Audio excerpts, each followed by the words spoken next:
August 2026. Looking over the internet at CDL schools, they're advertising, how they advertise, what they have to say, and what they don't say. So, what did I learn?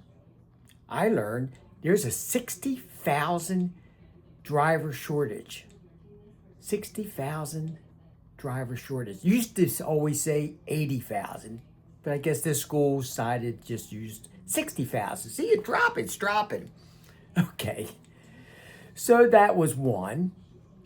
And another school who advertises, these, let's say two schools that advertise they are the best CDL school in the country. Well, one has a 3-day CDL course, 3 days in and out, boom. And another one who's very large, and also defranchised, etc. I was looking at a video it was about 4 years or a little less than 4 years when the entry-level driving training came out. And it was about the theory part. And they advertise, well, you can do it online.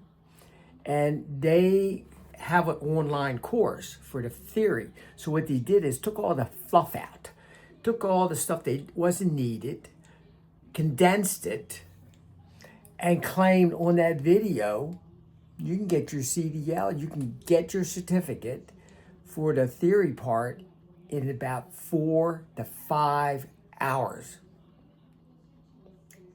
So yes, there could be a lot of fluff in there, a lot of extra stuff in there, but a lot of that stuff's pretty darn valuable. It's not about just passing the theory test. It's about getting knowledge. It's building this strong foundation. And when you remove and take all that out because you don't think it's important, what you think is important is cutting the red tape and getting that student the CDL license. Or getting him out of the classroom part and getting him on the range and then have an accelerated program. And they do have some accelerated programs, 1 week, 10 days to a CDL, etc. They have that. The driver shortage, getting back to that, that's been used by government and FMCSA, the AAMVA, and they use that to water down the standards of CDL training. So a lot of my videos now, I instead of the broken CDL trucking system, I call it the trucking training standards. The standards is been watered down, gutted.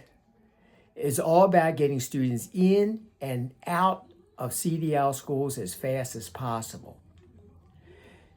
And when you even say about the drive, can you realize how many, maybe 450 students every year graduate from CDL schools throughout the country and hopefully get a job? In a couple of years, they can replace the whole trucking force, and yet you say you have a driver shortage. So because I say the standards has been watered down, gutted, these students don't have a foundation to work with. And that's why most of them is a rotating wheel that keeps on rotating, goes around and slicks them out the other end. And that's the issue. And that's what is not being talked about. CDL schools, the good ones.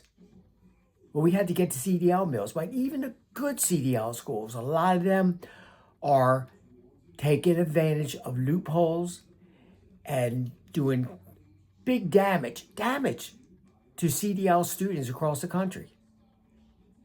All in the name of a driver shortage, etc. Or get them in, get them out so they can get the next group in. What do you think?